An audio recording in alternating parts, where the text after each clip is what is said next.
Hello students and welcome to selection Bharat. आज की इस वीडियो में हम कवर करने वाले हैं important current affairs Haryana PCS के लिए। पॉलिटी के जितने भी इम्पॉर्टेंट करंट अफेयर्स अगर हम पहले भी काफ़ी सारे कवर कर चुके हैं, अगर आपने पहले की वीडियोस नहीं देखी हैं तो जाके ज़रूर से देखिए।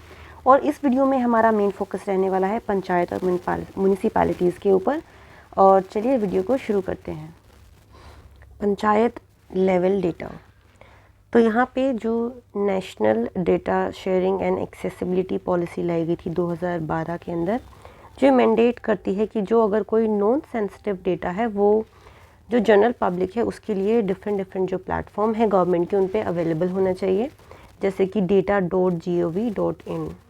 बट इस तरह के जो प्लेटफॉर्म है गवर्नमेंट के वो यूज़र फ्रेंडली, उनका जो विजुअलाइजेशन है, जो टूल्स हैं वो अभी तक नहीं है कि वो कॉमन सिटीजन्स को एक्सेस करना बहुत ही ज़्यादा मुश्किल है। यहाँ तक कि जो रिसर्च है वो भी इस इंफॉर्मेशन को एक्सेस नहीं कर पा रहे हैं।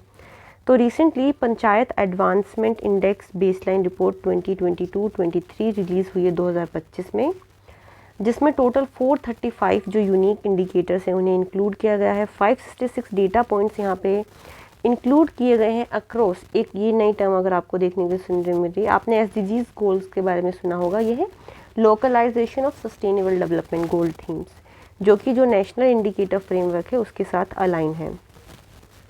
इस वाली जो डेटा फ्रेम यहाँ पे रिपोर्ट निकाली गई है, इसमें टोटल 2.16 लाख जो ग्राम पंचायत है उन्होंने ये डेटा को वैलिडेट किया है और इसे एनालाइज किया है। यहाँ पे जो इंडेक्स है हमारा पंचायत एडवांसमेंट इंडेक्स, ये जो सरपंच हैं और जो वार्ड मेंबर्स हैं, ये म्यूनिसिपैलिटीज़ में होते हैं वार्ड मेंबर्स, डिफरेंट वार्ड्स होते हैं जहाँ पे, ठीक है, वो आइडेंटिफाई कर सकते हैं कि उनकी पंचायत की परफॉर्मेंस कैसी है अक्रॉस LSDGs। अब इसमें जो मेन पॉइंट आपको ये याद रखना है कि कौन कौन से पैरामीटर्स को यहाँ पे इंक्लूड किया गया है। एक तो है poverty free and enhance livelihood, कितना पॉवर्टी रिडक्शन हुआ है। हेल्थी विलेजेस, यानी आप समझ लीजिए क्लाइमेट के पर्सपेक्टिव से भी। फिर है चाइल्ड फ्रेंडली विलेजेस, क्या बच्चे शाम के टाइम पे बाहर खेल सकते हैं, क्या वहाँ पे जो क्राइम अगेंस्ट चाइल्ड है वो कितना ज़्यादा बढ़ा है या फिर कम हुआ है। फिर है वाटर सफिशिएंट विलेजेस। देखिए, अगर आपने सुना होगा कि कई जगहें तो ऐसी हैं इंडिया में जो विलेजेस हैं कि औरतों को पानी लाने के लिए भी बहुत दूर दूर तक जाना पड़ता है, कम से कम 4-5 किलोमीटर उन लोगों को ट्रैवल करना पड़ता है। राजस्थान में तो एक विलेज है जहाँ पे इन्हें वाटर वाइफ्स भी कहा जाता है, यानी ये शादियाँ करके वाइफ्स लाई गई हैं ताकि जो घर में है वो पानी की कमी को पूरा किया जा सके। देखिए, इस तरह के जो टैग्स हैं वो यहाँ पे यूज़ होते हैं, तो आप समझ सकते हैं कि water scarcity is a major concern for India. और इस पैरामीटर्स को यहाँ पे इंक्लूड करना, इसे असेस करना on the village level is very crucial. इसके साथ जो है फिर क्लीन एंड ग्रीन विलेजेस, कि कितने क्लीन और ग्रीन विलेजेस हैं यहाँ पे, यानी ट्री कवर आप समझ लीजिए कितने ज़्यादा साफ़ सफाई उन विलेजेस में है। Then villages with self sufficient infrastructure major, तो रोड्स हो गए, ट्यूबवेल्स हो गए, देन स्कूल्स हैं, देन अगर कोई प्राइमरी हेल्थ केयर इंस्टीट्यूशन है वहाँ पर। Then socially just and socially secured village, society कितनी जस्ट है, क्या डिस्क्रिमिनेशन होता है लोअर कास्ट और अपर कास्ट के बीच में, ये वाला पैरामीटर भी यहाँ पे इंक्लूड किया गया है। Then villages with good governance, यानी गवर्नमेंट जो डिफरेंट स्कीम्स लेके आती है डिफरेंट कैटेगरीज के स्टूडेंट्स के लिए, डिफरेंट जो वल्नरेबल सेक्शंस हैं किसी विलेज में, क्या वो उस स्कीम का फ़ायदा उठा पा रहे हैं। देन वुमेन फ्रेंडली विलेजेस, यानी क्राइम अगेंस्ट वुमेन का रेट कितना है किसी विलेज के अंदर। तो ये जो जितने भी गाइड्स हैं ये करेक्टिव मेजर्स हैं। इसके अलावा जो पंचायत एडवांसमेंट इंडेक्स पोर्टल है वो ऑफ़र करता है कॉन्स्टिट्यूएंसी वाइज रिपोर्ट। अब देखिए, इस रिपोर्ट का फ़ायदा क्या है कि जो भी MPs और MLAs हैं वो अपनी इंटरवेंशन पॉलिसीज़ को, यहाँ पे अगर आपने MP लेड स्कीम के बारे में सुना हो, जिसमें जो जितने भी MPs होते हैं उन्हें 5 करोड़ रुपीस पर ईयर दिए जाते हैं, जिस भी कॉन्स्टिट्यूएंसी पे वो खर्च करना चाहते हैं, कि कौन से वो पैरामीटर्स हैं जिन पे फोकस करने की ज़रूरत है ताकि वो विलेज, वो कॉन्स्टिट्यूएंसी बेटर परफॉर्म कर सके, क्या रिक्वायरमेंट है, क्या स्पेशल नीड है उस विलेज की, इन सभी को केटर कर सकते हैं MP लेड स्कीम के द्वारा, जो कि MPs को मिलता है। और अगर डेटा मिल जाए इन सभी चीज़ों के ऊपर तो एक बेटर पॉलिसी मेकिंग यहाँ पे हो सकती है, बेटर डिसीजन लिए जा सकते हैं। Next important news about municipalities revenue. तो देखिए जो अर्बन इंडिया है, जो अर्बन सिटीज़ हैं, वो इंडिया की जो टोटल जीडीपी है जो कि अराउंड 4 ट्रिलियन होने वाली है इस ईयर, उसका जो 66% पार्ट है वो अर्बन एरिया कंट्रीब्यूट करता है। लेकिन अगर हम म्यूनिसिपैलिटीज़ के रेवेन्यूज़ की बात करें तो वो अराउंड और 1% से भी कम टैक्स रेवेन्यू यहाँ पे कलेक्ट करते हैं, जबकि जो डायरेक्ट गवर्नेंस ऑफ सिटी का जो ज़िम्मा है वो म्यूनिसिपैलिटीज़ के ऊपर होता है ज़्यादातर। तो यहाँ पे देखना है कि आखिर इस सिस्टम में क्या क्या इश्यूज़ हैं और इस सिस्टम को किस तरीके से बेटर किया जा सकता है।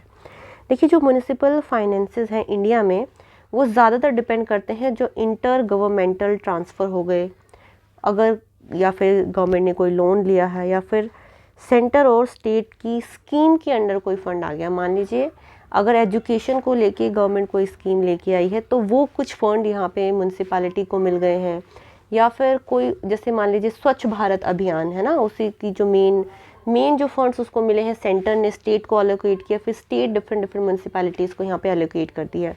तो मेजरली यानी यहाँ पे जो म्यूनिसिपैलिटीज़ हैं वो डायरेक्ट टैक्स कलेक्ट बहुत ही ज़्यादा कम कर पाती हैं, और जीएसटी के इंट्रोडक्शन के बाद तो ऑलमोस्ट 90% से भी ज़्यादा वो अपना रेवेन्यू लॉस कर चुके हैं।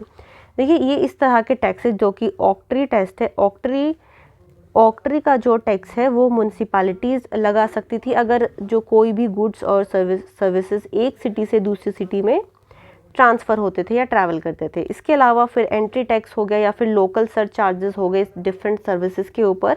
यहाँ पे ये सभी जो टैक्सेस हैं इन्हें जीएसटी फ्रेमवर्क के अंदर अभी सबस्यूम कर दिया गया है, यानी ये जो टैक्सेस हैं अलग से म्यूनिसिपैलिटीज़ यहाँ पे नहीं लगा सकती हैं।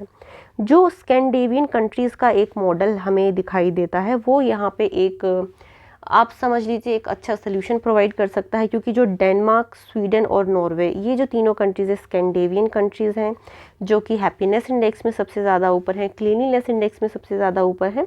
तो वहाँ की जो म्यूनिसिपैलिटीज़ हैं उनको पास डायरेक्ट टैक्स लगाने की अथॉरिटी है, और इसी के साथ साथ ये आप समझिए कि ये एक मेजर पॉलिसी सोल्यूशन है जिनकी वजह से जो वेलफेयर स्टेट है जो कि इंडिया के डीपीएसपी में इनकॉर्पोरेटेड है, वो एक मेजर पार्ट यहाँ पे प्रोवाइड कर सकता है कि इंडिया एक वेलफेयर स्टेट की तरफ कैसे बढ़ सकता है। To delegate more and more power to municipalities, to delegate more funds to the municipalities, ताकि वो अच्छे से काम कर सके और अपना जो काम है उसे इफ़ेक्टिवली इम्प्लीमेंट कर सके। एआई टूल सभासर, तो 2025 में इंडिपेंडेंस डे के अवसर पर यहाँ पे एक एआई पावर टूल सभासर को लॉन्च किया गया है इन त्रिपुरा, और बाद में से जो बाकी स्टेट्स हैं वहाँ पे भी इम्प्लीमेंट किया जाएगा। तो जो सभासर है वो जनरेट करता है एक स्ट्रक्चर मिनट ऑफ ग्राम सभा मीटिंग्स, यानी ग्राम सभा की मीटिंग में कौन कौन से इंपॉर्टेंट फैसले लिए गए, कौन कौन सी चीज़ों जो कि इम्पोर्टेंट थी उनके ऊपर यहाँ पे डिस्कशन हुआ। या तो आप वीडियो रिकॉर्डिंग के थ्रू ये जनरेट कर सकते हैं या फिर ऑडियो रिकॉर्डिंग के थ्रू। जो पंचायत के ऑफिशियल हैं वो जो ये फ्री रिकॉर्डिंग की हुई रिकॉर्डिंग है इसे ग्राम स्वराज पे लॉगिन ग्राम स्वराज पे लॉगिन करके उसे अपलोड कर सकते हैं। तो ये जो पोर्टल है इस तरीके से एक यूनिफॉर्मिटी में यहाँ पे जो मीटिंग्स ऑफ मिनट्स हैं वो क्रिएट होंगी।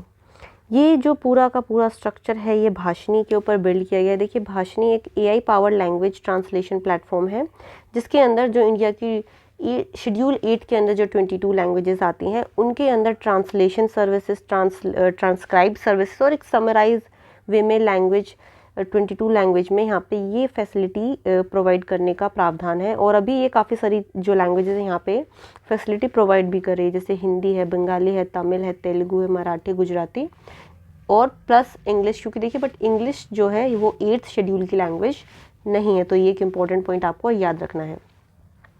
इसके साथ ही जो ग्राम सभा है उसको यहाँ पे मैंडेट किया गया है कि कम से कम साल में 4 बार तो आपकी मीटिंग होनी चाहिए, 26 January, then 1 May, then 15 August and 2 October. जो पंचायत निर्णय पोर्टल है ये एक पोर्टल लॉन्च किया गया था जिसमें हम real time monitoring of gram सभा मीटिंग्स करेंगे, और निर्णय पोर्टल ये अलाउ भी करता है कि आप अपनी मीटिंग्स को शेड्यूल कर सकते हैं, क्या एजेंडा रहेगा उन मीटिंग्स का ये सर्कुलेट कर सकते हैं, आप सिटीजन्स को अपनी पॉलिसी के बारे में नोटिफाई कर सकते हैं।